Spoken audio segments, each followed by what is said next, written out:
రోజున ప్రియ దేవుని బిడ్డలారా, 2 సంవత్సరాల లోపు ఉన్నటువంటి పిల్లలందరినీ కూడా చంపివేయమని హేరోదును ప్రేరేపించింది ఎవరు? మనుషులు కాదు. చెప్పండి, ఎవరు? అపవాది, సాతాన్. ఎందుకంటే రక్షకుడు ఈ భూమి మీద పుట్టకుండా, రక్షకుడిని పుట్టుకలోనే ఆయన్ని హంతముందించాలనేది వాడి ఉద్దేశం. అందుకని 2 సంవత్సరాల లోపు పిల్లలను చంపివేయండి అని ఆర్డర్ చేశాడు. ఆ రోజు ఫరోకి వచ్చింది కాదు, హేరోదుకి వచ్చింది కాదు, ఇది సాతాను వాడిని ప్రేరేపించాడు. యేసయ్యని బాల్యము నుండే చంపాలని వాడు పొంచి ఉన్నాడు. ఎక్కడికి వెళితే అక్కడ, ఎక్కడికి వెళితే అక్కడ. ఆయన ద్వారా జరిగే రక్షణ కార్యాన్ని ఆపివేయాలని, ఆయన రక్షణ కార్యాన్ని ఆపివేయాలని ఆయన బాప్తిసం తీసుకుని ఒడ్డుకు వచ్చిన తర్వాత 40 దినములు ఉపవాసం ఉంటున్నప్పుడు అప్పుడు కూడా వచ్చాడు వాడు అడ్డగించాలని, శిలువ యజ్ఞము జరగకుండా చేయాలని, విమోచన కార్యము జరగకుండా చేయాలని వాడు అంటాడు, నీవు గనుక నాకు నమస్కారం చేస్తే ఈ లోక మహిమలన్నీ నీకు ఇచ్చేస్తానంటాడు. ఎదిగినాక కూడా పరిచర్య ప్రారంభంలో పుట్టుకలో చంపాలని చూశాడు. ఎదిగి పరిచర్య ప్రారంభంలో చంపాలని చూశాడు. నువ్వు దేవుని కుమారుడు అయితే ఇదిగో ఎత్తైనటువంటి ఈ కొండ మీద నుండి కిందకి దూకమన్నాడా, కూర్చోమన్నాడా? దూకమన్నాడు. వాడి ఉద్దేశము ఆయన్ని లేకుండా చెయ్యాలి అని. ఇలాగా అపవాది చేత దేవుడు శోధింపబడుతూ ఎన్నో పర్యాయములు ఆయన దుష్టుని చేత అడ్డగించడానికి దుష్టుడు ప్రయత్నం చేస్తానే వచ్చాడు. అలాగే ఈ రోజున దేవుని పిల్లలను కూడా దేవుని సన్నిధికి రాకుండా, ఒకవేళ నమ్మకంగా వస్తున్న వారిని దూరం చేయాలని, ఆనాడు ఆదాము అవ్వలని దూరం చేసినట్లుగా దూరం చేయాలని ప్రియ దేవుని బిడ్డలారా వాడు ఈ రోజు కూడా ప్రయత్నిస్తూనే ఉంటాడు. అందుకనే మనము పోరాడునది శరీరులతో కాదు అని గుర్తుపెట్టుకోవాలి. మొట్టమొదట చీకటి శక్తులతో, అంధకార శక్తులతో, నౌకనాదులతో, ప్రధానులతో, అధికారులతో, దురాత్మల సమూహముతో మనము పోరాడుచున్నాం. యుద్ధం చేసేటప్పుడు మన శత్రువు ఎవరో మొట్టమొదట మనం టార్గెట్ చేయాలి. దేవునికి స్తోత్రం. మన శత్రువు ఎవరో మనకు కరెక్ట్గా ఐడెంటిఫై అయి ఉంటే కరెక్ట్గా మన అస్త్రాన్ని వాడి మీదకి విసిరడానికి అవకాశం ఉంటుంది. దేవునికి స్తోత్రం. శత్రువు ఎవరో మనకి సరిగా అర్థం కాకపోతే చేతిలో ఉన్న ఆయుధాన్ని ఎటు విసిరాలి? కనుక శత్రువును గుర్తించాలి. ఆనాడు గొలియాతు దావీదు ఎదుట అతని శత్రువు ఎవరో దావీదు గుర్తుపట్టాడు. దేవునికి స్తోత్రం.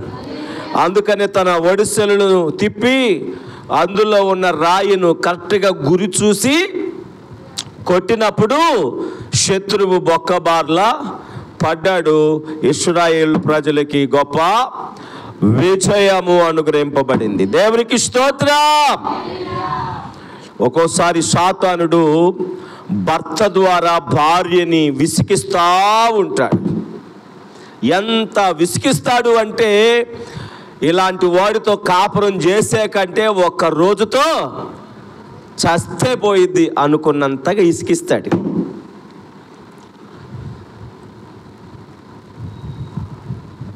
కనబడేది మనిషే, భర్త రూపంలో, కానీ వాస్తవానికి ఆ బిడ్డని శోధిస్తుంది భర్త కాదు. వాడిని ఆ విధంగా ప్రేరేపించి రేపి రాక్షసునిగా చేసి దయా దాక్షిణ్యము లేకుండా కఠినంగా మాట్లాడించి, కఠినంగా ప్రియ దేవుని బిడ్డలారా మాటల చేత హృదయాన్ని పొడుస్తూ గాయపడుస్తూ ఈ బిడ్డని విసిగించి చస్తే పోలా అనే పరిస్థితికి తీసుకొస్తుంది అతనిలో ఉన్న ఒక దురాత్మ. అర్థమవుతుందన్న వాళ్ళు నేను చెయ్యెత్తాను కనుక మీరు కూడా చెయ్యెత్తండి. అది అలాగే కొంతమంది భార్య బాధితులు ఉంటారు. ఉంటారా ఉండరా? యథార్థంగా చెప్పండి. భర్త బాధితులు ఉన్నట్లుగానే భార్యల్లో చెప్పండి భార్య బాధితులు కూడా ఉంటారా లేదా? కొంతమంది భార్యలు ప్రియ దేవుని బిడ్డలారా విసికించి మీకు తెలుసో లేదో భార్య పెట్టే టార్చర్లు కూడా తట్టుకోలేక చచ్చిపోయినటువంటి వాళ్ళు చాలా మంది ఉన్నారు. భార్య మూలంగా ప్రాణాలు కోల్పోయిన వారు ఉన్నారు. భర్త బాధితులు ఉన్నట్లుగానే భార్య బాధితులు ఉంటారు. విసిగిస్తారు. గయ్యాలి అయిన భార్య అంటాడు జ్ఞాని అయిన సొలొమోను. ఎలాంటి భార్య? గయ్యాలి అయిన భార్య. ఓరి నాయనో, ఇలాంటి వాళ్ళు దొరికారంటే మగవాళ్ళు పురుషుల పని అంతే సంగతులు. గయ్యాలి అయిన భార్య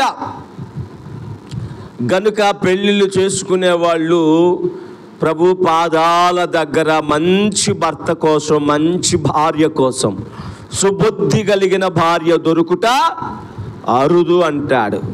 గుణవతి అయిన భార్య దొరుకుట అరుదు అంటాడు. అట్టిది ముత్యము కంటే అమూల్యమైనది. దేవునికి స్తోత్రం. కనుక పెళ్ళిళ్ళ విషయములలో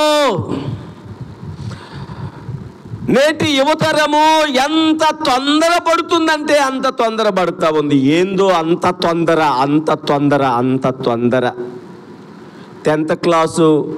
10th క్లాసులో ఉండగానే స్టార్ట్ అయిపోతున్నాయి ఈ యావగేషన్స్. బాబోయ్ ఎంత భయంకరం. ఏందిరా అంత తొందర? ఏంటమ్మా అంత తొందర?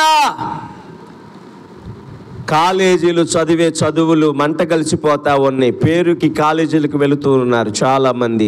లేదు ఒక భయంకరమైన యావగేషన్స్కి బానిసలైపోతున్నారు. మోసపోతున్నారు. ఈ రీతిగా ప్రియ దేవుని పిల్లల ఆడపిల్లలను మగపిల్లల చేత, మగపిల్లలను ఆడపిల్లల చేత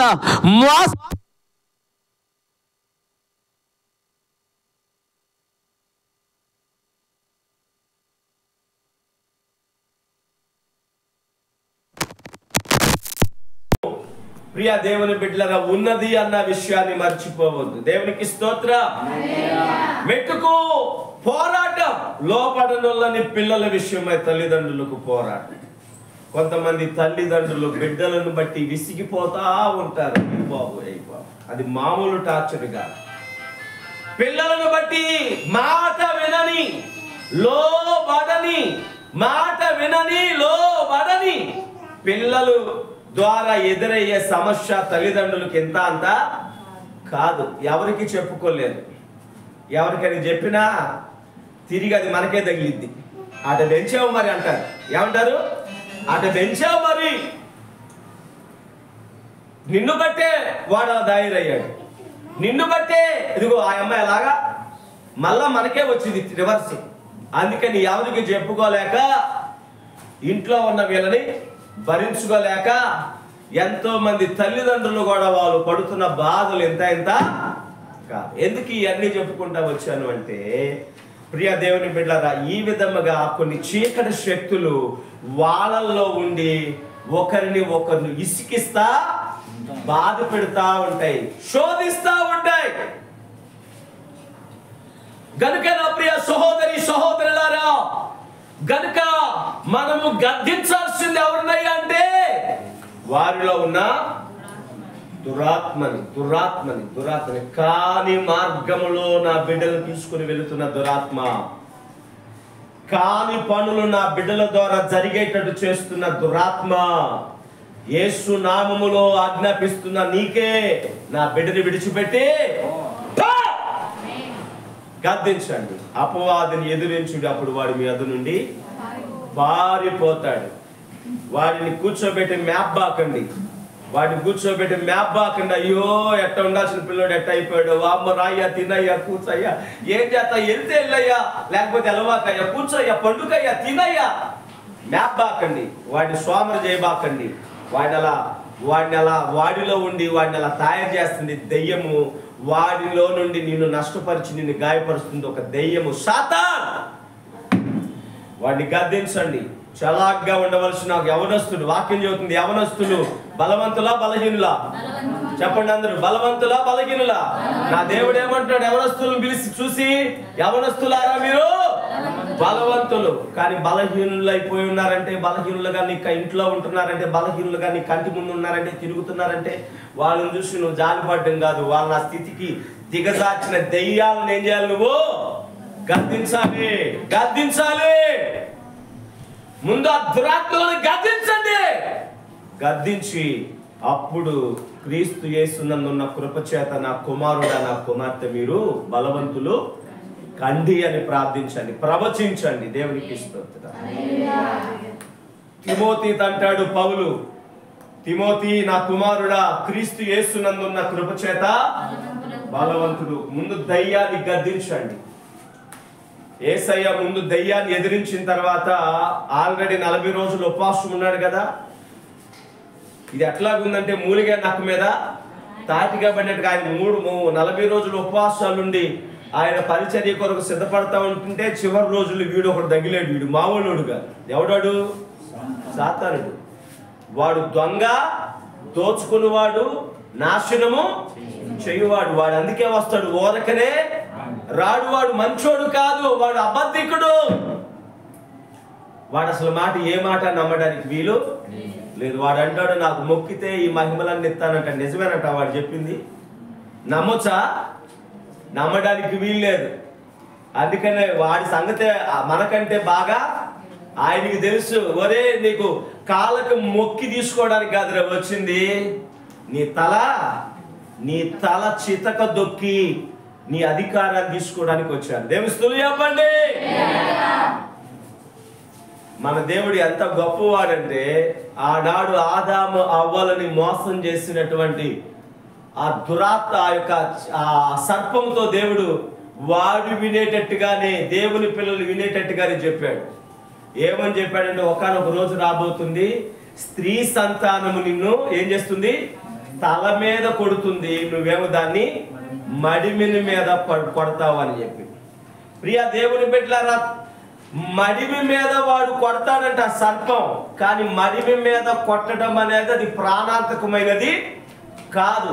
వాడు గాయపరుస్తాడు కానీ అది ప్రాణం పోయే అంత గాయమేమి కాదు. కానీ స్త్రీ సంతానం నిన్ను తల మీద తగిలితే, ఏమా హెల్మెట్ దేనికి పెట్టుకోమన్నారు? చేతికి, తలకా మోచేతికా? ఏమా దేనికి పెట్టుకోమన్నారు? తలకు పెట్టుకోవాలి. అరే, మోకాలకి మోచేతులకు కూడా ఏమైనా పెట్టుకోమని అంటున్నారా? ఎక్కడ తగిలినా మనం బ్రతకొచ్చు, కానీ తలకు తగిలితే. అందుకనే స్త్రీ సంతానం నుండి ఎక్కడ కొడతాడు? తల మీద. అది సాతానుకు ముందే చెప్పాడు, నేనేం చేయబోతున్నాను చూడు, రానున్న దినాల్లో స్త్రీ సంతానం నీ తల చితకు దొక్కుతాడు.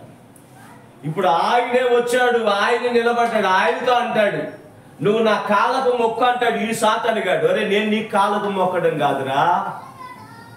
ఆదికాండం 3:15 రాయబడిందే, నా తండ్రి చెప్పాడే, ఆ ప్రవచనం నెరవేర్చడానికే వచ్చాను. నీవు నా కాళ్ళు పట్టుకుంటావు, నా కాళ్ళను తాగుతావు నువ్వు, నేనేమో నీ తల చేతకు దొక్కుతాను అంటాడు. దేవుని స్తుతులు చెప్పండి.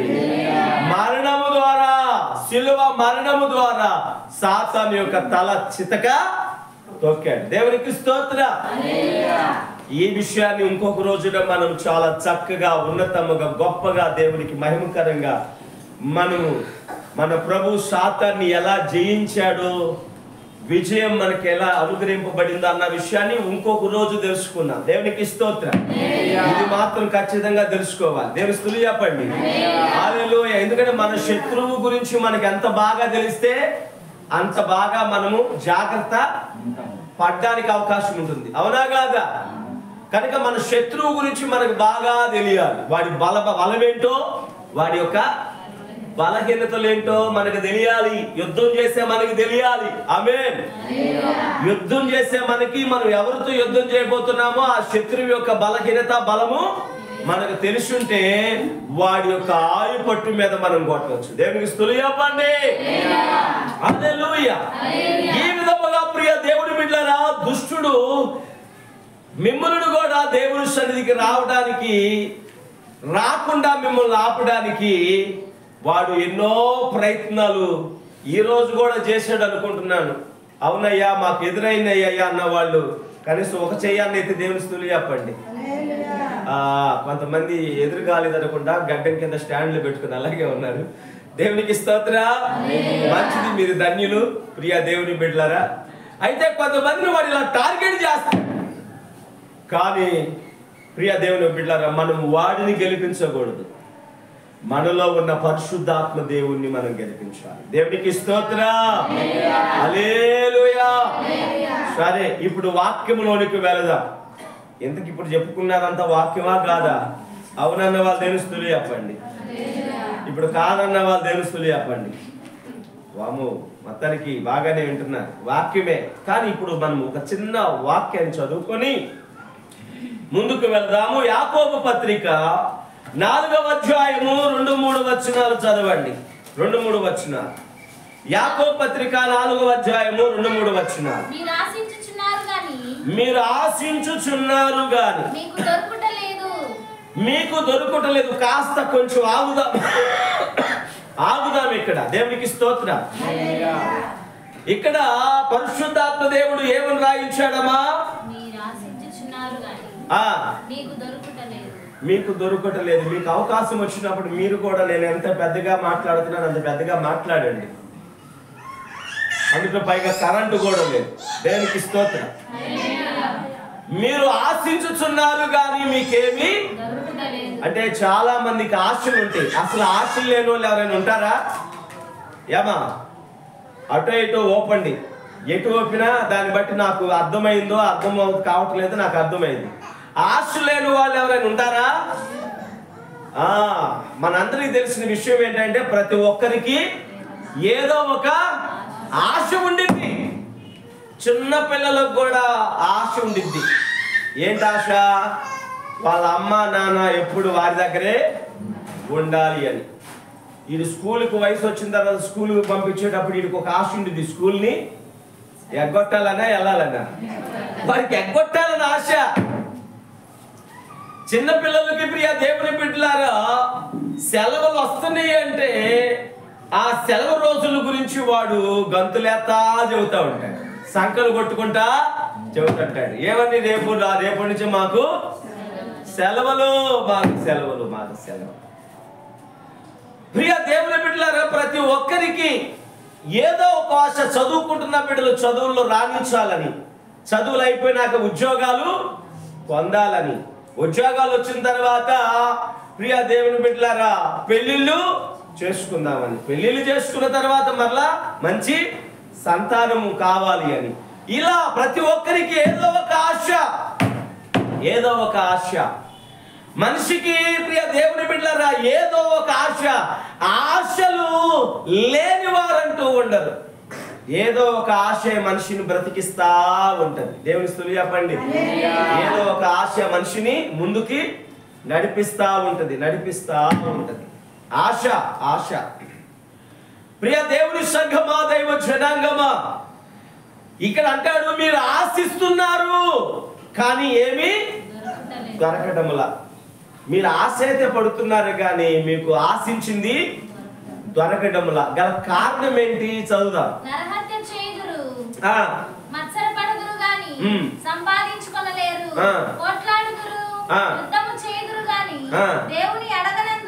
ఇక్కడ ఈ మాట జాగ్రత్తగా వినండి.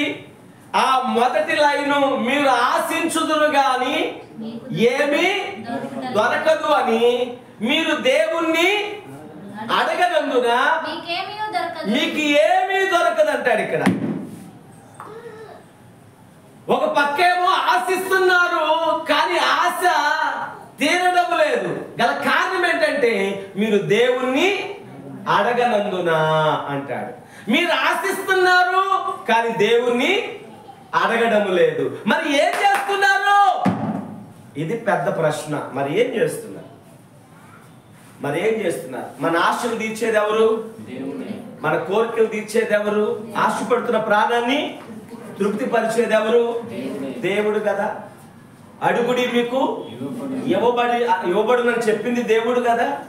అడుగు ప్రతివాడు పొందుకుంటారని వాగ్దానం చేసింది ఆయన కదా. ఇప్పుడు మనం ఆశించాము ఒకటి, దాన్ని ఇచ్చేది ఎవరు? దేవుడు కదా. మరి అది ఇవ్వాలంటే మనం ఏం చేయాలి? ఆయన్ని అడగాలి కదా. మీరు ఆశించుచున్నారు కానీ మీకు ఏమీ దొరకడం లేదు కదా. కారణం ఏంటంటే మీరు దేవుణ్ణి అడగనందున అని రాయబడింది అక్కడ. ఉందా లేదా? దేవుణ్ణి అడగనందున మీరు ఏమీ పొందడం లేదు. పైన ఆశలు మాత్రం ఉన్నాయి. ఆశలు ఉన్నాయి, ఏమి పొందుకోవట్లా. గల కారణం దేవుణ్ణి మీరు అడగటల్లా. దేవుణ్ణి అడగకుండా మరి ఏం చేస్తున్నారు? ఒక్క దేవుణ్ణి అడిగే విషయంలో, దేవుని సన్నిధికి వచ్చే విషయంలో, దేవుణ్ణి అడిగే విషయంలోనే మానవుడు ఫెయిల్ అవుతున్నాడు. మిగతా వాటన్నిటిలో సక్సెస్ అవుతున్నాడు. ఏటిలో సక్సెస్ అవుతున్నాడు? ఆ 2వ వచనంలో చెబుతాడు. చదువు మళ్ళా ఒకసారి. మీరు ఆశించుచున్నారు కానీ అంటే నరహత్య చేయుదురు అంటే ఎవరిని ఎలా చంపాలా, నాశనం చేయాలా, పడగొట్టాలా. వాడు నాకు కీడు చేశాడు, మరలా వాడికి నేను తిరిగి కీడు ఎలా చెయ్యాలి? వాడు నన్ను ఇంత మాట అన్నాడు, వాడెవరిని తేలవాలి? వాడు నాకు ఈ విధంగా నష్టం కలిగించాడు, ఏం చేయాలి అని మనం కూర్చొని ఆలోచిస్తూ ఉంటాం. గంటలు ఆలోచించి మనకేం ఆలోచన రాకపోతే మనకు తెలిసిన వాళ్ళ దగ్గరికి వెళ్ళి అడుగుతాం. వాడు ఉచిత సలహాలు ఇస్తాడు. అరే ఇంకేంద్ర ఆలస్యం, వెళ్ళి కేసు పెట్టంటాడు. కేసు పెట్టమని చెప్పే సలహాకి ఖర్చు అయిద్దా? కేసు పెట్టమని ఇచ్చే సలహాకి ఖర్చేమి అవదు. ఉచిత సలహాలకి ఖర్చేమి అవదు. వీడు ఏ కాడికి పగ తీర్చుకోవాలి. వారు నన్ను ఇలాగన్నారు, అలా అన్నారు, కొట్టారు, తిట్టారు, నష్టపరిచారు, వారిని నేను ఎలా నాశనమో ఇది. పైగా నా పగ ఏం పగంట? ఏం పగమ్మా? అదేది మనుషుల్లాగా మనం చెప్తే వాడి సంగతి మనకి ఎందుకు? నాగుపాము పగంట. నా పగ పాము వంటిది, తాసుపాము వంటిది అంట. అంటే మానవుడు వాస్తవానికి వాడు ఒక ఉన్నతమైన స్థితిని ఆశిస్తున్నాడు, శ్రేష్టమైన దాన్ని ఆశిస్తున్నాడు, ఉన్నతమైన దానిని ఆశిస్తున్నాడు, దాన్ని పొందుకోవాలన్న ఆశతో ఉన్నాడు. కానీ ఈలోపు సాతానుడు ఏం చేస్తాడంటే దాన్ని అందుకోలేకుండా కొన్ని తీసుకొచ్చి పెడతా ఉంటాడు. ఈ సమస్యలు తీసుకొచ్చి పెడతా ఉంటాడు.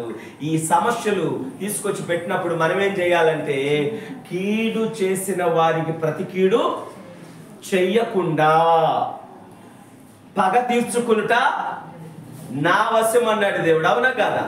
పగ తీర్చుకునుట నా పని అన్నాడు.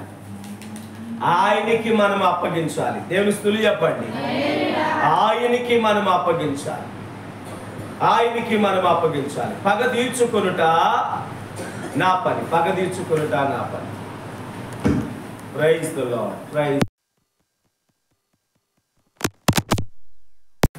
దేవునికి స్తోత్రం. హల్లెలూయా. ప్రియ దేవుని బిడ్డలారా, చూడండి, ఆశిస్తున్నారు, మీకేమి దొరకడంలా. ఎందుకని అంటే మీరు దేవుని ఏమి అడగడంలా. అడగకుండా ఉండడానికి గల కారణం ఏంటంటే మనిషి ఇహలోక సంబంధమైనటువంటి సమస్యల్లో చిక్కుకుంటున్నాడు. ఆ అమ్మాయి నన్ను ఇదంది, వీడు నన్ను అదన్నాడు, వాళ్ళు నన్ను ఇలా మోసం చేశారు, నన్ను అలా మోసం చేశారు, వాడిని ఎలాగైనా కొట్టాలి, తిట్టాలి, ఏడవాలి, లాగాలి, పొడవాలి, వాడి అంతూ ఈ పనిలో మానవుడు కొంతమంది బిజీ అయిపోతున్నారు. ఇంకా 2, ఏంటంట? మత్సర పడడానికి కొంత సమయాన్ని కేటాయిస్తారు. మత్సర పడడం అంటే ఎవరైనా మనకంటే కాస్త బాగున్నారంటే, అందరి గురించి కాదండోయ్, మనకంటే కొంచెం ఎవరైనా బాగున్నారు అని అంటే మత్సరం అనేది కొంతమందిలో స్టార్ట్ అయ్యింది.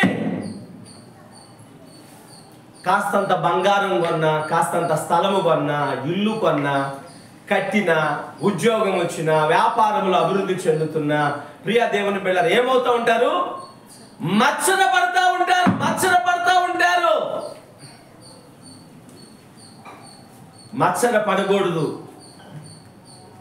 వారిని దేవుడు ఏ విధంగా దీవించాడో దీవించిన దేవుణ్ణి స్తుతించండి, వారి అభివృద్ధిని గురించి సంతోషించండి, వారి యొక్క సక్సెస్ని మీరు కూడా ఆస్వాదించండి.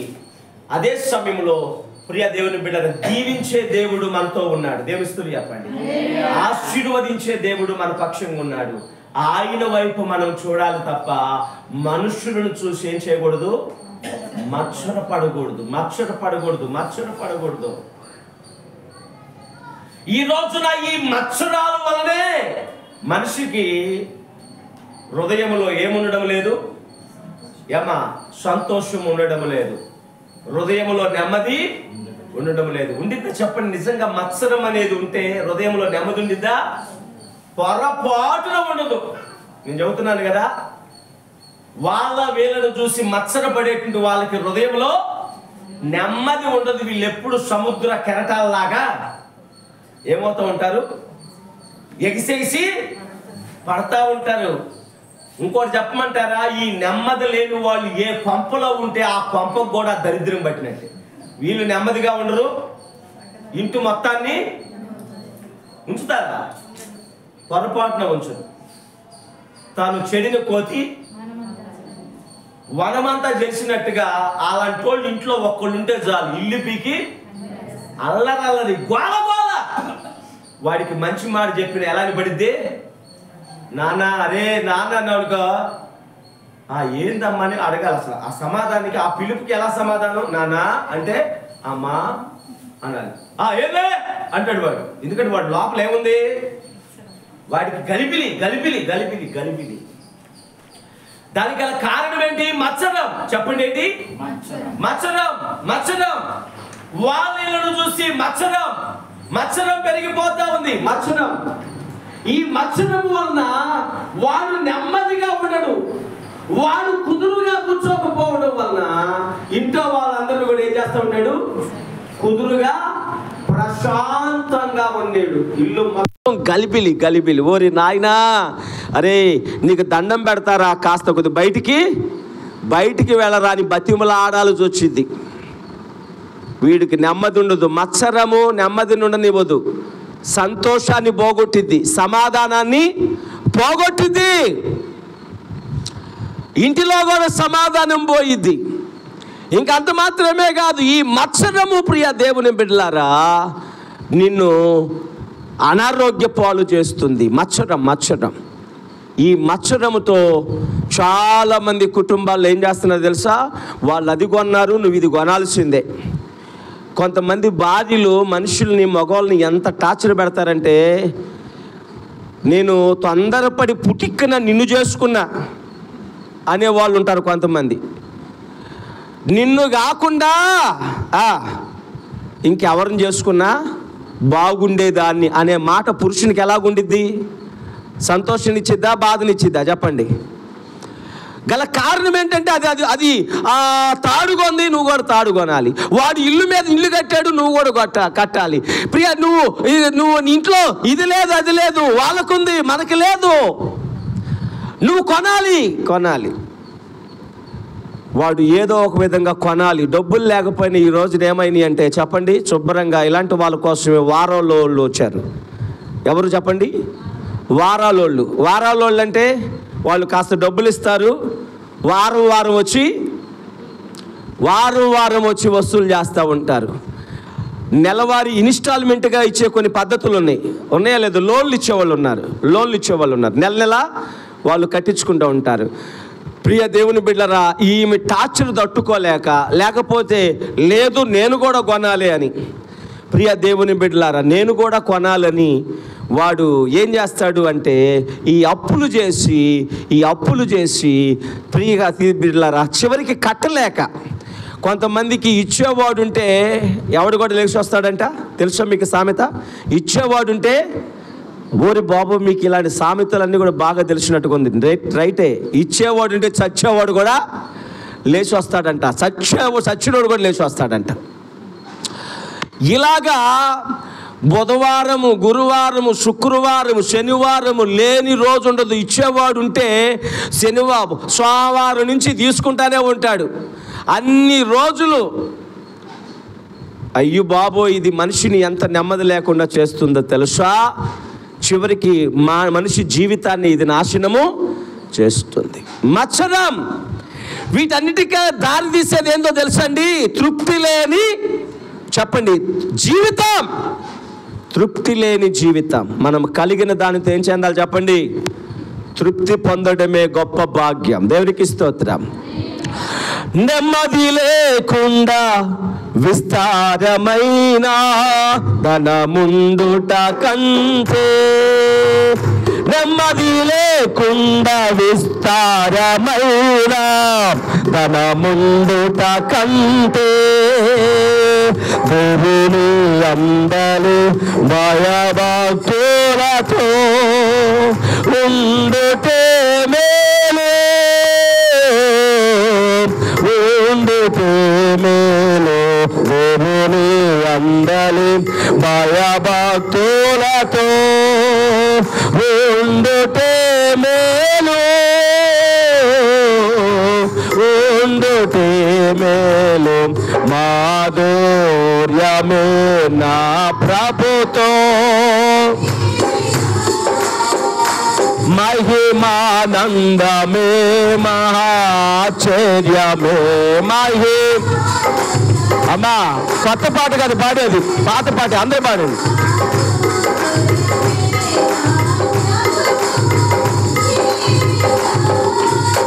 సర్వ శరీరులు గడ్డిని పోలిన వారయున్నారు,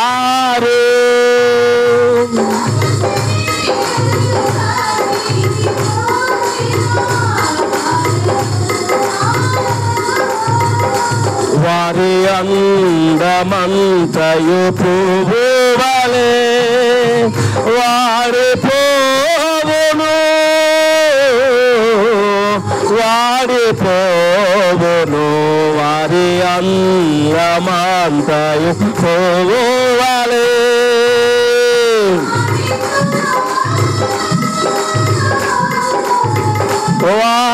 వాడిపోవును. మాధుర్యమే నా ప్రభుతో జీవితం, మహిమానందమే మహా.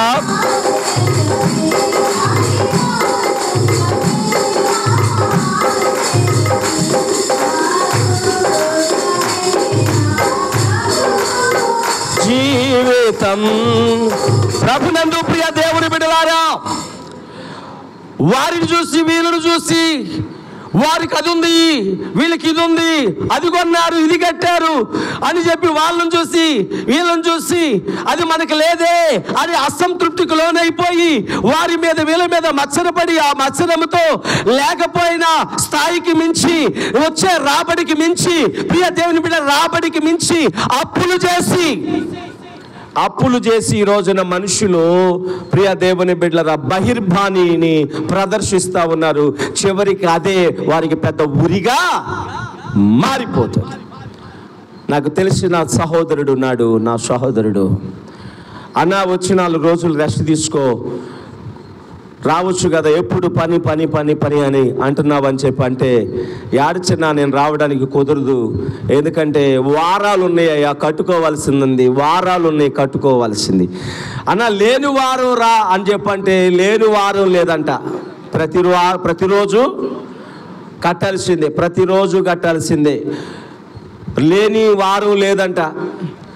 ఇంతకీ నువ్వు అన్ని వారాలలో తీసుకొని స్థలం కొన్నాడా, ఇల్లు కట్టాడా, పెళ్లి చేశాడా, బంగారం కొన్నాడా, ఏం చేశాడంటే ఏమీ లేదు, ఏమీ లేదు. సరదాలకి, భార్యను సంతోషపెట్టడానికో, లేకపోతే ఇంకేదో ఇంకేదో ఇంకేదో ఇంకేదో ఇస్తున్నారు కదా అని తీసుకున్నారు. కట్టలేక పనికి వెళ్ళి వెళ్ళి వెళ్ళి వెళ్ళి వెళ్ళి నలిగిపోయి ఈ ఒత్తిడులకు, ఈ భారానికి లోనైపోయి, ప్రియ దేవుని బిడ్డరా, ఒకానొక రోజున అతనికి అన్ఎక్స్పెక్టెడ్గా హార్ట్ అటాక్ వచ్చేసింది. బాధాకరమైన విషయం ఏంటంటే చనిపోయాడు మనిషి. పిల్లలు, చిన్న పిల్లలు, నా పిల్లల కంటే చిన్న పిల్లలు, వయసులో పెద్దోడే కానీ పిల్లలు చిన్న పిల్లలు. ఎందుకు ఇదంతా వచ్చిందో తెలుసా? ప్రియ దేవుని బిడ్డలారా, నెమ్మది లేకపోవడం, సంతృప్తి లేకపోవడం, ఉన్నదానితో సరిపెట్టుకోలేకపోవడం, మించిన అప్పులు, మించిన భారాలు, చివరికి ప్రాణాలు తీసినాయి. చాలామంది అప్పుల భారము తట్టుకోలేక ప్రాణాలు తీసుకున్న వాళ్ళు ఎంతమంది లేరు చెప్పండి? ఎంతోమంది ప్రాణాలు తీసుకున్న వాళ్ళు చాలామంది ఉన్నారు. ప్రియ దేవుని బిడ్డలారా, మనుషుడు ఈ మత్సరాలకి సమయం ఇస్తున్నాడు. వాళ్ళు ఎలాగున్నారు, వీళ్ళు ఎలాగున్నారు, వాళ్ళు ఏదో ఎదుగుతున్నారు, వాళ్ళు ఏం సంపాదించారు, ఈ పనిలో పడిపోయి ఈ మత్సరంలో పడిపోతున్నాడు. ఇంకొకటి చెప్పండి, చదవండి. ఇంకా పోట్లాడడానికి సమయం ఉంది, పోట్లాడడానికి సమయాన్ని కేటాయిస్తున్నాడు. ఇంకా యుద్ధాలు చేయడానికి, ఫైటింగ్కి సమయం ఇస్తున్నాడు. ఇంకా అన్నిటికీ సమయం ఇస్తున్నాడు. కానీ దేనికి సమయం ఇవ్వడాలా? దేనికి సమయం ఇవ్వడం వల్ల చెప్పండి అమ్మా? ప్రార్థన చేసి మోకరించడానికి సమయం లేదు వీడికి, ఈ తల్లికి, ఈ సహోదరుడికి. ఈ రోజున చాలా మందికి వీటిల్లో పడి కొట్టుకొని పోతా ఉన్నారు. ఆశలున్నాయి కానీ మీరు ఏమీ పొందుకోలేకపోతున్నాడు అన్నాడు. గల కారణం ఏంటంటే మీరు దేవుణ్ణి అడగనందున. ఎందుకని అడగడం లేదయ్యా? వీళ్ళు దేంట్లో బిజీ అయిపోతున్నారు. ప్రార్థన చేయలేనంత బిజీ, ప్రార్థనకి రానంత బిజీ. అమ్మ ప్రార్థనకి రా, అమ్మా బాబు ప్రార్థనకి రాయ్యా, మందిరానికి రాయ్యా అంటే చాలామంది చెబుతున్న మాట, నేను వింటున్న మాట ఏంటంటే, నాకు కుదరటం లేదు పాస్టర్ గారు. ఓరి నాయనో, ఇంతకంటే బడి తెగింపు మరొకటి లేదని అంటాను నేనైతే. ఎక్కడికి రావడానికి కుదరటం లేదంట? వాడిని పుట్టించి, బ్రతికించి, ఆయుష్ను పొడిగించి చాలా బిజీగా ఉన్నాను పాస్టర్ గారు. అదిగో ఆ బిజీలో అంత పని అప్పగించాడు దేవుడు. ఆ పని అప్పగించింది ఎవరు? ఆ బిజీని అప్పగించింది ఎవరు? ఆ జ్ఞానాన్ని ఇచ్చింది ఎవరు? ఆ బిజినెస్ చేసుకునే సామర్థ్యాన్ని ఇచ్చింది ఎవరు? ఆ ఉద్యోగం చేసుకునే సామర్థ్యాన్ని ఇచ్చింది ఎవరు? ఆ జ్ఞానం ఇచ్చింది ఎవరు? ఆ చదువు ఇచ్చింది ఎవరు? ఆ తెలివితేటలు ఇచ్చింది ఎవరు? ఈరోజు నువ్వు ఇంతగా బిజీ అయిపోయి సంపాదించుకుంటున్నావు అంటే 2 చేతులతో, నీకు ఆ యొక్క టాలెంట్ ఇచ్చింది ఎవరు? దేవుడు. మర్చిపోతున్నారు చాలామంది. మర్చిపోయి భయం లేని మాటలు మాట్లాడుతున్నారు. ఏంటో తెలుసా? రావడానికి నాకు కుదరదు పాస్టర్ గారు, మీరు చేయండిలే నా కోసం ప్రార్థన. జీవము కలిగిన దేవుడి సన్నిధికి వచ్చే సమయం లేదు. పోట్లాడడానికి, యుద్ధాలు చేయడానికి, మత్సరపడడానికి, నరహత్య లేకపోతే ఇక సంబంధమైన ఐకికమైన వాటిల్లో మునిగి తేలడానికి, ప్రియ దేవుని బిడ్డలారా, ఈ యొక్క భౌతికమైన వాటిలో, శరీర సంబంధమైన వాటిలో జీవించడానికి, నడవడానికి సమయం ఉంటుంది. కానీ దేవుణ్ణి అడగడానికి సమయము లేదు. అందుకని మీరు ఆశించుచున్నారు కానీ మీకేమీ దొరకడం లేదు. గల కారణం ఏంటయ్యా అంటే, మీరు దేవుణ్ణి అడుగనందున మీకేమీ దొరకడం లేదంటాడు. 2వ వచనంలో, 3వ వచనంలో ఇంకొక అద్భుతమైన మాట కనపడుతుంది. చూడండి 3వ వచనంలో, చదవండి. చూడండి, మీరు అడిగినను మీ భోగముల నిమిత్తమై వినియోగించుకొనుటకై దురుద్దేశముతో అడుగుదురు గనుక. అరే నాయన, అక్కడేమో మీరు అడగనందున మీకేమీ దొరకటం లేదంటాడు. 2వ వచనములో మీరు ఇక అడిగినను మీకేమి దొరకదంటున్నారు. అది దాని కంటిన్యూషన్ వాడేంటంటే 2వ వచనములో మీరు అడిగినను మీరు దేవుణ్ణి అడగనందున మీకేమీ దొరకడం లేదు అన్నాడు. అక్కడ ఉందా లేదా? 3వ వచనంలో అంటాడు మీరు అడిగినను మీకేమీ దొరకడం లేదంటాడు. పై వచనములోనేమో మీరు అడగనందున మీకు దొరకడం లేదంటాడు. కింద వచనములో మీరు అడిగినా ఎందుకని మీరు అడుగుతున్నారు? దేని కొరకు అడుగుతున్నారు? మీ భోగముల నిమిత్తం అడుగుతున్నారు. అందుకనే మీ భోగముల నిమిత్తము దురుద్దేశంతో అడుగుదురు. అందుకని మీరేమీ పొందుకోలేకపోతున్నారు. దేవుణ్ణి అడిగి కొంతమంది పొందుకోలేకపోతున్నారు, కొంతమంది అడగకుండా పొందుకోలేకపోతున్నారు, అడగక పొందుకోలేకపోతున్నారు, కొంతమంది అడిగినా పొందుకోవడం లేదు. ఎందుకంటే వీరు దైవ చిత్తానుసారమైనది అడగడంలా దేవునికి ఇష్టం లేనిది అడుగుతున్నారు. దేవునికి ఇష్టం లేనిది అడిగినప్పుడు దేవుడు ఏం చేస్తాడంటే కొంత ఆలస్యం చేస్తాడు ఇవ్వడానికి. ఎందుకని నువ్వు అడిగింది దేవునికి ఇష్టమైంది కాదు. అందరు ఇక్కడే ఉండండి, ఒక 5 నిమిషాలు 10 నిమిషాలు ఉంటామన్న వాళ్ళు తెలుస్తుంది చెప్పండి. ఇక 5-10 నిమిషాల తర్వాత ఉండరన్నమాట మీరు. సరే, ముగించేసుకుందాం క్లుప్తంగా. దేవునికి స్తోత్రం. ఇక్కడ ప్రియ దేవుని బిడ్డలారా, మీరు అడిగినను మీ భోగముల నిమిత్తము దురుద్దేశముతో అడుగుతున్నారు కనుక మీరేమీ పొందడం లేదు అని అంటున్నాడు. కనుక దీన్ని బట్టి ఒక్కోసారి దేవుణ్ణి మనం అడగకూడనివి అడిగితే దేవుడు ఏం చేస్తాడంటే వెంటనే ఇవ్వకుండా ఆలస్యం చేస్తాడు. ఆలస్యం చేసే దేనికోసం? మన మంచి కోసమే. ఎందుకంటే నువ్వు అడిగింది దేవునికి ఇష్టము లేదు, అది ఇవ్వడం దేవునికి ఇష్టం లేదు కనుక దాన్ని ఇవ్వకుండా కొద్ది రోజులు ఆయన ఆలస్యం చేస్తాడు. ఆయన ఆలస్యం చేసిన మనం మాత్రం వదిలిపెడతామా? మనం మాత్రం పట్టు విడవకుండా అదే కావాలని అడుగుతాం. ఉన్నారా లేదా అలాంటి వాళ్ళు? ప్రియ దేవుని బిడ్డలారా, బైబిల్లోనే ఉన్నారండి అలాంటి వాళ్ళు. బిలాము అడుగుతాడు ఒక రోజున, బాలాకు పంపించినటువంటి బహుమానాన్ని ఆశించి ఇదిగో అయ్యా నేను బాలాకు పక్షంగా వెళ్ళి ఇదిగో అతను చెప్పిన పని నేను చేయడానికి వెళ్ళబోతున్నాను, వెళ్ళమంటావా వద్దంటావా అని ప్రార్థన చేశాడు. ఆ 22వ అధ్యాయంలో సంఖ్యాకాండంలో దేవుడు అన్నాడు వెళ్ళొద్దు అని చెప్పాడు. చెప్పాడా లేదా? వెళ్ళొద్దు అని చెప్పాడు. వెళ్ళొద్దు, ఎందుకంటే వారు ఆశీర్వదింపబడిన వారు, వారిని శపించడానికి వీల్లేదు. బిలాం నువ్వు వెళ్ళొద్దు అని అన్నాడు. అన్న తర్వాత ఆ విషయం వెళ్ళి చెప్పారు ఆ వచ్చిన పెద్ద మనుషులు బాలాకు రాజుకి. చెబితే వాళ్ళకంటే కొంచెం పేరు ప్రఖ్యాతి కలిగినటువంటి వాళ్ళని. అప్పుడు అతని దగ్గరికి ఎమ్మెల్యేని పంపించాడంట. ఇప్పుడు వాళ్ళ మాట వినలేదని చెప్పి ఈసారి ఎంపీలను పంపించాడు. ఎవరిని పంపించారు? ఎంపీలు అంటే వాళ్ళ మీద కొంచెం పేరు కలిసిన వాళ్ళు కదా, వాళ్ళని పంపించారు. వాళ్ళని పంపిస్తే ప్రియ దేవుని బిడ్డలారా, అప్పుడు వాళ్ళకు కూడా ఏం చెప్పాలి? అయ్యా నా దేవుడు వెళ్ళొద్దు అన్నాడు కనుక నేను రానని చెప్పాలి. కాదులే మీరు ఈ రాత్రి ఏడా ఉండండి, నేను మరలా దేవునికి అడిగి చెబుతానన్నాడు. మరలా వెళ్ళి ప్రార్థన చేస్తున్నాడు. వెళ్ళమంటావా? ఒకసారి చెప్పాడు కదా, వెళ్ళొద్దు అన్నాడు. పైగా క్లారిటీ ఇచ్చాడు, ఈ ప్రజలు ఆశీర్వదింపబడిన వారే కానీ శపించబడిన వారు కారన్నాడు. అంతకంటే క్లారిటీ ఏంటి బిలాము? అంతకంటే క్లారిటీ ఏంటి? మెదలకుండా ఉండాలి. క్లారిటీ ఇచ్చేశాడు. వారు ఆశీర్వదింపబడిన ప్రజలు, శపించబడిన వారు కాదు, నువ్వు వెళ్ళొద్దు అని చెప్పాడు. కానీ ఇతడు బహుమానాన్ని ఆశించి వెళ్ళాలనే కోరికతో మరలా అడుగుతా. కొంతమంది అదే అడుగుతూ ఉంటారు. దేవుడు ఇవ్వకపోయినా నాకు అదే కావాలి. దేవుడేమో ఆలస్యం చేస్తాడు, ఇవ్వడానికి ఇష్టం ఉండదు, కానీ నాకు అదే కావాలి.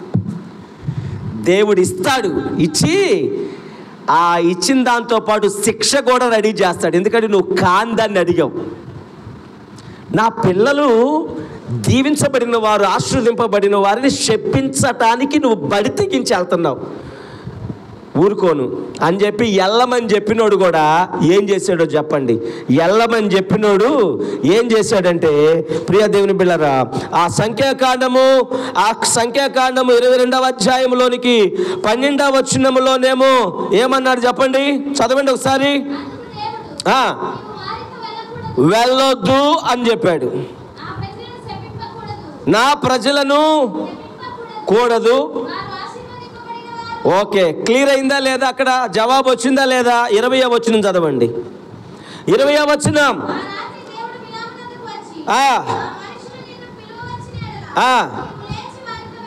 అంటే ఇతను బలవంతం చేస్తున్నాడు, మరలా అడుగుతున్నాడు. పో అని చెప్పాడు. పో అని చెప్పిన ఆయన 22వ వచనం చదవండి ఒకసారి. 22వ వచనం. ఎల్లమని చెప్పాడు దేవుడు. ఎందుకంటే వీడు ఇసుకిస్తున్నాడు. వద్దన్న పని పదే నాకు అదే కావాలి. పోయే రోగం. ఏం రోగం ఇది? ఒక రాజు ఇచ్చేదానికంటే ఉన్నతంగా ఇచ్చేవాడే నీ పక్షంగా ఉన్నాడు. ఎవరైనా చెప్పండి, ఎవరైనా?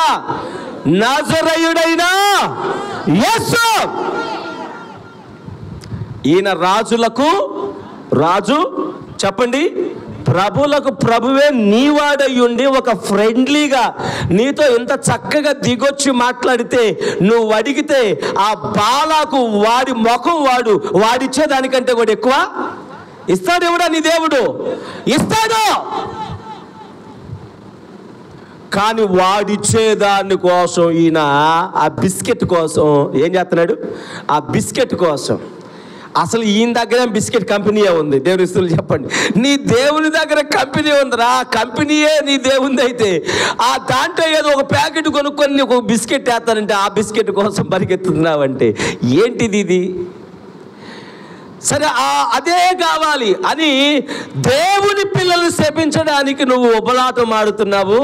ఇది దేవుని దృష్టికి పాపముతో సమానం. అంటే ఆజ్ఞ అతిక్రమమే వద్దన్నాడు కదా మొదట, అది పాపం. సరే, నువ్వు బడి తెగిస్తున్నావు కనుక నువ్వు పో అని చెప్పి ఆ ఎల్లమ్మని చెప్పి దేవుడు సెలవిచ్చిన తర్వాత వీడిని దారిలోని వేసేయడానికి ఎవరిని పంపించాడు? దేవుని దూతను పంపించాడా లేదా? చెప్పండి అమ్మా, చెప్పండి. నేనేమో ఇప్పుడు వాడుక భాష ఉపయోగిస్తున్నా మీకు అర్థం కావాలని. ఏసేయడానికి అక్కడ దూషిన కత్తి చేత పట్టుకున్న దేవదూత దిగొచ్చాడా లేదా? ఎందుకు? ఏం చేయాలని? ఏసేయాలని. పాప వీడి టైం బాగుండి వీడు ఉప్పు తిన్న గాడిద తప్పించింది 2-3 సార్లు. ఎవరు తప్పించారు? బిలాము ప్రాణాన్ని ఎవరు కాపాడ్డారు చెప్పండి? ఆయన బిలాము ఉప్పు తిన్న గాడిద తప్పించింది.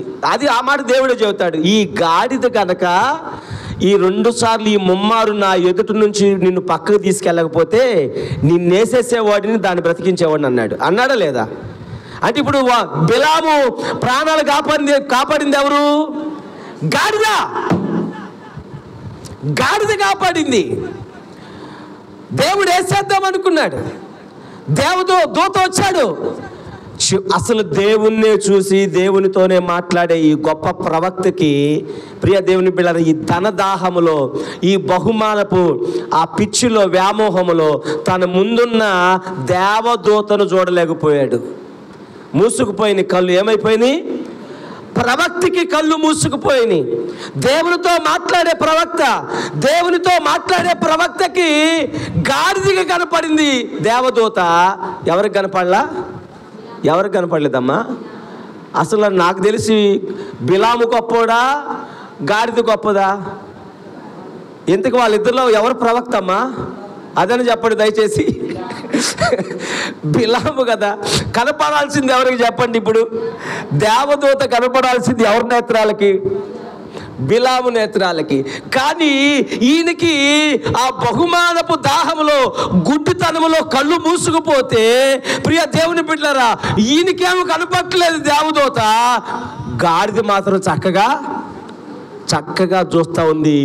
తప్పించుకొని పక్కకి వెళతా ఉంది ఆ ఖడ్గం చేత పట్టుకున్న దేవదూతను చూసి. దేవునికి స్తోత్రం. ప్రియ దేవుని బిడ్డలారా, చూడండి ఎందుకు ఈ మాట చెబుతున్నానంటే, దేవునికి ఇష్టం లేనిది నువ్వు అడిగావా? మొదట వద్దంటాడు. నువ్వు పంతం బట్టి అడిగావా, ఇస్తాడు. కానీ ప్రియ దేవుని బిడ్డ, నీవు దేవుని శిక్షను కూడా అనుభవించాల్సి వచ్చింది. దాని యొక్క పరిణామాన్ని కూడా, ఫలితాన్ని కూడా అనుభవించాల్సి వచ్చింది. అదే కావాలని ఆశపడిన వానికి వెళ్ళమన్నాడు. దారిలో వేసేయడానికి ఎవరిని పెట్టాడు? దూసిన కత్తి చేత పట్టుకున్న దేవదూతను పెట్టేశాడు. మొత్తానికి గాడిద తప్పించింది. అక్కడ తప్పించుకున్నా మొత్తానికి ఖడ్గం చేత ఇతన్ని వేసేయడానికి దేవుడు ప్లాన్ చేశాడు కనుక ఒకానొక రోజున ఈ బిలాము ఖడ్గం పాలే అయ్యాడు. 31వ అధ్యాయం ఒకసారి చదవండి. 31వ అధ్యాయము 8వ వచనం చదవండి. 31:8 31:8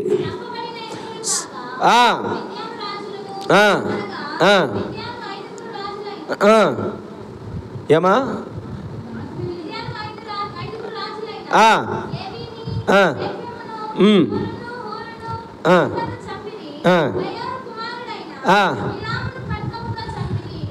ఎట్ట చచ్చిపోయాడమ్మా బిలాము?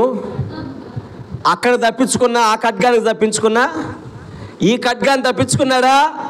దేవుడు టార్గెట్ చేశాడంటే ప్రియ దేవుని బిడ్డలారా, ప్లేస్ చేంజ్ అయిద్దేమో కానీ చంపబడేది మాత్రం ఆ ఖడ్గాన్ని అక్కడ మిస్ అయినా ఇక్కడ ఖడ్గాన్ని తప్పించుకున్నాడా? గల కారణం ఏంటో తెలుసా? ఆ 22:34 వచనంలో రాయబడిన మాట ఏంటంటే బిలామే అంటాడు. 22:34 చదవండి. అది సంగతి, పాపము చేశాను. ఏంటి ఆ పాపం? నువ్వు వెళ్ళొద్దన్నా, నేను వెళ్తానని మంకు పట్టాను. నీకు ఇష్టం లేనిది చేయడానికి బరి తెగించాను. ఆశీర్వదింపబడిన ప్రజలని, నీ ప్రజలను శపించడమా? నువ్వు ఆశీర్వదిస్తే ఎవడు శపిస్తాడు? అంత దమ్ము నాకుందా? గ్రహించాలా లేదా? అంతుందా ఇతనికి? దేవుడు ఆశీర్వదించిన వాడిని ఎవడైనా శపించగలడా? శపించలేడు. కానీ అసలు ఆ తలంపే వచ్చిందే దేవునికి చాలా బాధ కలిగించింది. అందుకనే ఖడ్గాన్ని పంపించాడు. అక్కడ తప్పించుకున్న అక్కడ తప్పించుకోలేకపోయాడు. ఎందుకు ఈ మాట చెబుతున్నానంటే యాకోబు 4:3 మీరు అడిగినను మీ భోగములను నిమిత్తమే దురుద్దేశముతో అడుగుతున్నారు, అందుకని మీరేమీ పొందుకోలేకపోతున్నారు. దేవునికి ఇష్టం లేనిది మనం అడగకూడదు.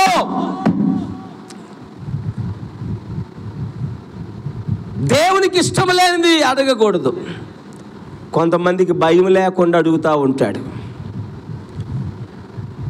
గత దినాల్లో ఒక సహోదరు వచ్చి, అన్నయ్య ఆయన ఇంటికి రావట్లేదు, ప్రార్థన చేయమని అడుగుతుంది. ఇంతకు ఆయన ఎవరు అని చెప్పంటే ఆయన కాదు, దేవుని సన్నిధిలో ఉండి చెబుతున్నాను. దైవజనుడి దగ్గరకు వచ్చి, ఏంటి ఈ యొక్క పాపిష్టి పనులు? దైవ సన్నిధికి వచ్చి జీవము కలిగిన దేవుని సన్నిధిని, దేవుని వెతుకుతూ దేవుని సన్నిధిలో దేవుని సన్నిధికి వస్తూ ఏం అడగాలో ఏం అడగకూడదు ఏం చేయట్లేదు అర్థం కావడంలా. ఎందుకంటే ఆ బాలాగు గనక వాడు బిస్కెట్లు వేసినట్టుగా మరి ఏం బిస్కెట్లు వేస్తున్నాడో వాడు. ఆ బిస్కెట్లు ఏదో ఒక రోజున ఆ బిస్కెట్లు ఏం చేస్తాయి, గొంతుకి అడ్డం పడి మంచిలు తాగిన మంచి లోపలికి బావు ఆ యువతలే ఉంటాయి. గొంతుకు అడ్డం పడి ఏదో ఒక రోజున గుటుక్కు మనాల్సి వచ్చింది. బిలాముకు ఎదురైంది అది. పాపిష్టి పనులు, పాపిష్టి కార్యాలు, పైగా దైవ సేవకుని దగ్గరకు వచ్చి ప్రార్థన చేయమంటావా? ఆయన ఇంటికి రావట్లేదన్నయ్య, ప్రార్థన చేయండి. ఎంత భయంకరం! ఎవరు నీ భర్త? నిన్ను కట్టుకున్నవాడా? ఎవరు కాదే? ఏంది ఆ భయం లేని పనులు? శాపం వచ్చింది. ఏ సహోదరి అయితే అలా ప్రార్థన చేయమందో ఆ ఇంటి మీదకి శాపం వచ్చేసేసింది. కొద్ది రోజుల్లోనే శాపం వచ్చేసిందండి. గనుక నా ప్రియ సహోదరులారా, దేవునికి ఇష్టం లేనివి మనం అడగకూడదు. ఒకవేళ పట్టుబట్టి అడిగినా ఆయన నీకు ఒకవేళ ఇచ్చినా అది నీకు దీవెన కాదు, అది నీకు దీవెన కాదు. బిలాముకి అది ఉరిగా మారింది, ఇశ్రాయేలులకు కూడా ఉరిగా మారింది. ఒక రోజున అరణ్యంలో వాళ్ళకి దేవుడు ఆహారం లేదంటే, ప్రియ దేవుని బిడ్డల దేవదూతలు భుజించి ఆహారాన్ని పంపించాడు. చెప్పండి, దాని పేరు చెప్పండి అమ్మా. ఏంటంట? మన్నా. దేవదూతల భుజించే ఆహారం ఇచ్చాడు. శుభ్రంగా తిని తృప్తి పొందవచ్చు కదా, కొద్ది రోజులు చక్కగా అడ్జస్ట్ అవ్వచ్చుగా. అడ్జస్ట్ అయిపోతే ఈ పొద్దుగోకులు ఎల్లకాలం ఈ మన్నానే తినాల్సిన అవసరం ఏం లేదు. ఎందుకంటే ఈ అరణ్యం దాకే మన్నా, తర్వాత పాలు తేళ్ళు ప్రవహించే కానాను దేశంలోకి వెళ్తావు కదా, అక్కడ కావలసిన పళ్ళు పలహారాలు, ఉద్యానవనాలు, కావలసిన పంటలు, కావలసిన ధాన్యం, నీకు కావలసిన ఆహారం, ఆకుకూరలో ఏం కావాలో నీకే అన్నీ నీకు నచ్చింది వండుకొని తినొచ్చు, నచ్చింది వండుకొని తినొచ్చు. ఆ సమయంలో వీళ్ళేం అడిగారు చెప్పండి అమ్మా? ఏమడిగారంటే అన్నం మన్నా తిని నోరంతా అయ్యా సవి తప్పిపోయిందంట. ఏం కావాలంట? మాంసం. ఏం కావాలి? మాంసం. అమ్మా ఈరోజు ఆదివారం కదా, అందరు తెచ్చుకుని ఉంటారు, దాని గురించి చెప్పట్లేదులే కానీ దేవునికి స్తోత్రం. మంచిదే, కానీ ప్రియ దేవుని బిడ్డలారా, మాంసం దేవుడే ఇచ్చాడు. ఆకుకూరలు ఇచ్చినట్లుగా నేను మీకు ఆకాశ పక్షులను, భూజంతువులను, ఆ సముద్ర జలచరాలను నేను మీకు ఇచ్చాను అన్నాడు. మంచిదే, కానీ వారు శోధించారంట. చదువుతారా మాట? ప్రియ దేవుని బిడ్డలారా, ఒకసారి కీర్తనల గ్రంథములోనికి మనం వస్తే, కీర్తనల గ్రంథములోనికి వద్దాము. కీర్తనల గ్రంథములోనికి వద్దాం. అక్కడ ప్రియ దేవుని బిడ్డలారా, దేవుని వాక్యాన్ని ఒకసారి మనము చూద్దాము రండి. దేవుని వాక్యాన్ని చూద్దాము. హల్లెలూయా, హల్లెలూయా. 78వ కీర్తన చదవండి. 18వ వచనము, 19వ వచనము చదవండి. 19వ వచనం. వారు తమ ఆశ కొలది, ఎలా అడిగారంట? ఆశ కొలది ఆహారము నడుగుచు. అదిగో చూడండి, తమ హృదయములలో దేవుణ్ణి శోధించిరి.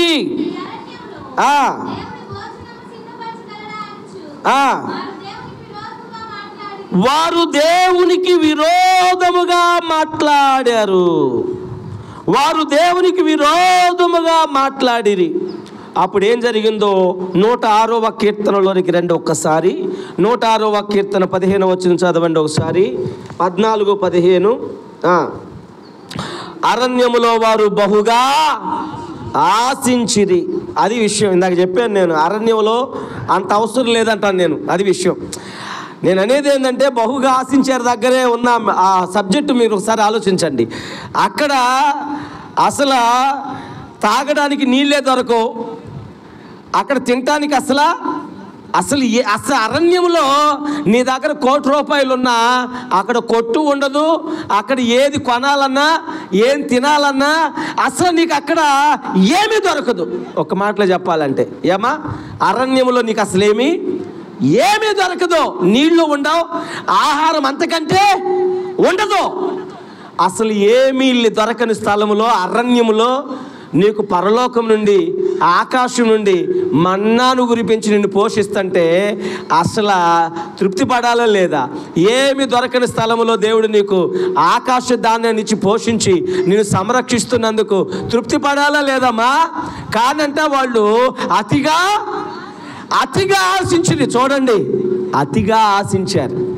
అరే నాయన, ఏమి దొరకని అరణ్యంలో ఈ ఆహారం దొరకడమే మనకి గొప్ప భాగ్యం కదా అనుకోవాల్సింది. వీళ్ళు అతిగా ఆశించి దేవుణ్ణి ఏం చేశారంట?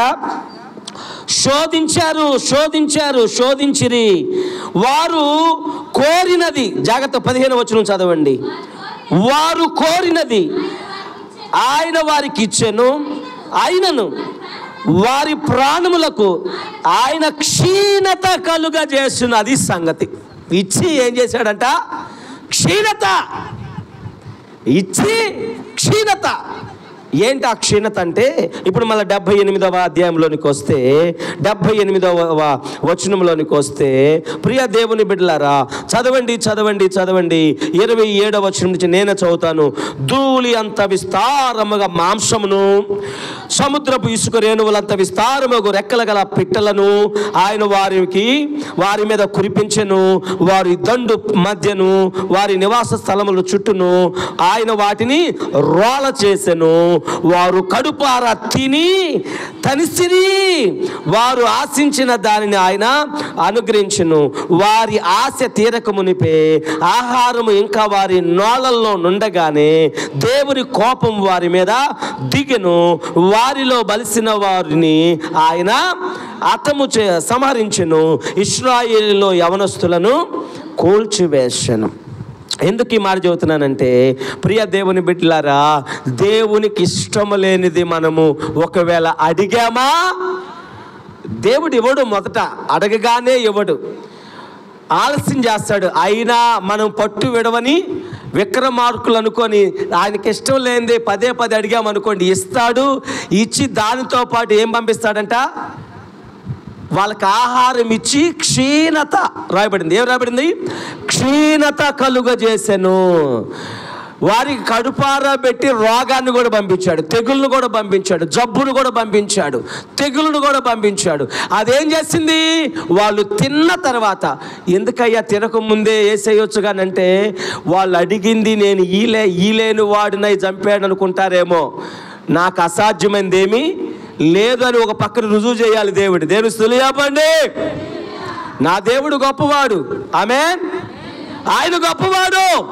అరణ్యములో సెలయేరులను ప్రవహింపజేస్తున్న దేవుడు నా దేవుడు.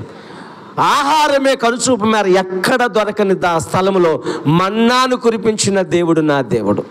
మాంసం అడిగితే ఆ 20-30 లక్షల మందికి నేను యాడ్ నుంచి తీసుకొని వస్తానని మోషే, అహరోను లాంటి వాళ్ళు నెత్తి నోరు కొట్టుకుంటున్నారు. ఎన్ని వేటలను, ఎన్నిటిని బలిచ్చాలయ్యా అని వాళ్ళందరూ కూడా తలబట్టుకుంటే, నాకు అసాధ్యమైనది ఏమీ తక్కువకైదు, యెహోవా బాహుబలము తక్కువైందా అని చెప్పి వాళ్ళకి ఎంత పెట్టాడు అంటే, 30 లక్షల మందికి ఎంతగా పెట్టాడంటే మాంసాన్ని, ప్రియ దేవుని బిడ్డలారా, వారు తిని తనిసిరి. వారు బాగా కడుపార తిని ఆ మాంసం ఆ పళ్ళ సందుల్లో ఇంకా ఇరుక్కున్నాయి, బయటికి రాకుండా పెట్టి ఏం చేశాడంట, తెగులును కూడా పంపించేశాడు. పట రాలిపోయారు.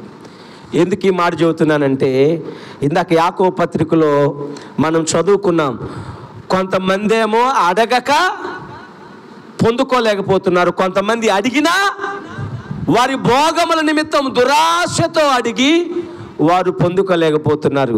ప్రియ దేవుని బిడ్డ, దురాశతో దేవునికి ఇష్టం లేనిది అది ఏదైనా కావచ్చు. ఇప్పుడు దాకా నేను ఆహారం గురించి, బిలాము యొక్క బహుమానం గురించి చెప్పాను. దేవునికి ఇష్టం లేనిది సంసోను కూడా, ప్రియ ఇశ్రాయేలుకు రక్షకుడుగా పుట్టిన సంసోను, ప్రియ దేవుని బిడ్డలారా, వాస్తవానికి అతడు నాజీరు చేయబడ్డాడనే సంగతి తెలుసు. కానీ అయ్యగారికి పెళ్లి చేసుకోవాలని ఆశ కలిగింది. నాజీరు చేయబడిన వాడికి ఏం కలిగింది చెప్పండి అమ్మా, ఏం కలిగింది? వివాహం చేసుకోవాలనుకున్నాడు. వాస్తవానికి ఇతడు సమర్పించబడిన వాడు, నాజీరు చేయబడిన వాడు సంసోన్. అవునా కాదా? అవునన్న వాళ్ళు తెలుస్తుంది చెప్పండి. కానీ పెళ్లి చేసుకుందాం అనుకున్నాం, మంచిదే. నా దేవుడు పెళ్లికి వ్యతిరేకమీ కాదు, పెళ్లి చేసుకోవాలంటే ఇశ్రాయేలులో ఎంతమంది కన్యకలు లేరు? నీకు పోను ఎవరమ్మాయిని చూసి లవ్ చేశాడు ఈయన? ఏం చెప్పండి అమ్మా, ఎవరమ్మాయి? ఫిలిష్తీయుల అమ్మాయిని చూసి మనసు పడ్డాడంట ఆయన. ఫిలిష్తీయుల అమ్మాయిని చూసి మనసు పడ్డాడు. ఈ రోజున దేవుని పిల్లల్లో కూడా ఈ దరిద్రం వచ్చి పడతా ఉంది. రక్షించబడిన వాళ్ళు, ప్రియ దేవుని బిడ్డ, రక్షణ లేని వారిని ఏంటిది, అన్యులని ఏంటిది, దైవ భయం లేని వారిని ఇష్టపడి ఏంటిది, ఇది దీవెనా శాపమా? ఆలోచించండి. ఇశ్రాయేలీలో ఎంతోమంది కన్యకులు ఉన్నారా బాబు. అయ్యా, నువ్వు మనసుకు నచ్చిన దాన్ని పెళ్లి చేస్తామయ్యా, నువ్వు కోరుకో సంసోనా, అయ్యా మా మాటినయ్యా అని బతిమలాడారు తల్లిదండ్రులు. బతిమలాడారా లేదా? కానీ ఇతడు ఎవరు కావాలనుకుంటున్నాడు? దేవుడు ఇచ్చాడు. నేను అంటాను, దేవునికి ఇష్టం లేదు నువ్వు కోరుకున్నా, నువ్వు మంకు పట్టుబడుతున్నావు కదా, నాకు అదే కావాలి అదే కావాలని. దేవుడు ఇస్తాడు, ఇచ్చి దాంతోపాటు ఏం పెడతాడు, నీకు శిక్ష కూడా విధిస్తాడు. చాలామందికి ఇది అర్థం కావటంలా. ఇక ఎప్పుడైతే ఆ అమ్మాయిని కోరుకున్నాడో అప్పటి నుంచి మనోడికి ఇక చూడండి అగసాట్ల మీద అగసాట్లు. ప్రియ సహోదరిలో గమనించండి, దేవుని పిల్లలం మనం జాగ్రత్తగా ఉండాలా. ఆమేన్. దేవుణ్ణి ఏం అడగాలో అది అడగాల. దేవునికి ఇష్టం లేని అడగకూడదు, దేవునికి ఆయాస్కరమైన మనం అడగకూడదు. మనం ఎలా ప్రార్థన చేయాలో ప్రభువా నాకు నేర్పించండి అని అడగండి. ప్రార్థన చేయటం చేత కాకపోతే ఏం చేయాలా? శిష్యులు లాంటి వాళ్ళని అడిగారు లేదా చెప్పండి. శిష్యులు ఏమడిగారు? దేవుణ్ణి, అయ్యా మాకు ప్రార్థన చేయడం నేర్పించమన్నాడు అన్నారా లేదా? కనుక మనం అడగడం పెద్ద గొప్పేం కాదు, అవునా కాదా? మనం కూడా అడుగుదాం. ఎందుకంటే వాక్యం ఇంకో చోట మీరు యుక్తముగా ఎలా ప్రార్థన చేయాలో మీకు తెలియదు. కొంతమందికి తెలియకపోయినా ప్రియ దేవుని బిడ్డలారా ఏమంటారు, దాన్ని బిల్డప్పా ఏమంటారు? కొంతమంది తెలియకపోయినా తెలిసినట్లుగానే ఫీల్ అవుతూ ఉంటారు. అవసరం లేదు. నేను ఇప్పుడు కూడా ప్రార్థన చేస్తున్నాను, ఇదే ప్రార్థన. ప్రభువా నాకు ఇంకా సరిగా ఎలా ప్రార్థన చేయాలో నాకు నేర్పించు. దేవుని సన్నిధిలో ఈ రోజుకి నేను ఇదే ప్రార్థన చేస్తూ ఉంటాను, నాకు నేర్పించు. మీ చిత్తానుసారమైనవి అడగడం నాకు నేర్పించు. నీకు ఇష్టమైనవే అడగడం నాకు నేర్పించు. నీకు ఇష్టము లేని వాటి మీద నా మనసు పోనివ్వబాకు. నీకు ఇష్టము లేని వాటి మీద నా మనసు పోనివ్వబాకు, నా దృష్టి పడనివ్వబాకు. నయా నేను ఏది అడిగినా అది మీ చిత్తానుసారమైనది అడగడానికి నాకు నేర్పించండి. మీ చిత్తానుసారంగా నడిపించండి. నీ ఉద్దేశాలు, నీ ఆలోచనలో ఈ భూమి మీద ఈ తరములో నన్ను పుట్టి బ్రతికిస్తున్న నా పట్ల నీకు ఒక గొప్ప ప్రణాళిక ఉంది. దేవునికి స్తోత్రం.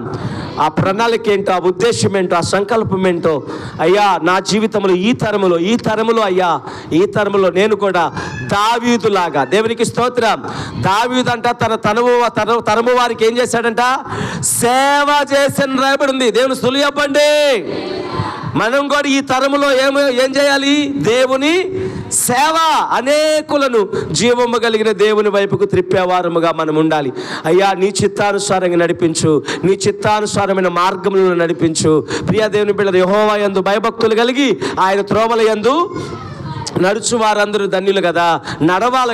నడవాలంటే ఆయన త్రోవలేయో తెలియాలి కదా. ఆయన త్రోవలేయో తెలిస్తేనే కదా నడిచేది. కనుక ఆయన త్రోవల యందు నడుచు వారందరూ ధన్యులంటే ఆ త్రోవలేయో నాకు నేర్పించయ్యా, ఆ త్రోవల్లో నడిపించయ్యా, ఆ మార్గములలో నడిపించయ్యా.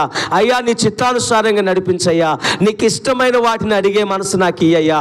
నీకు దైవ చిత్తానుసారమైన ప్రార్థన నాకు నేర్పించయ్యా అని అడగాలి. దేవునికి స్తోత్రం. ఆనాడు యేసయ్య కూడా ఇదే ప్రార్థన చేశాడు. తండ్రి నీ చిత్తమైతే ఈ గిన్నె నా నుండి తొలగించు, అయినా నా చిత్తము కాదు, నా ఇష్టం కాదు, నీ చిత్తమే అన్నాడా లేదా? ఆ ప్రార్థన మనం కూడా చేయాలి. అది ఈరోజు వాక్య సారాంశం. దేవుని స్తుతి చెప్పండి. ప్రియా దేవుని బిడ్డలారా, ఆ విషయం మనకు అర్థం కాకపోతే కొంతమంది ఏమో అడగక ఏం పొందుకోలేదు, కింద అవేమో అడిగినా వారికి ఏమీ దొరకడం లేదు.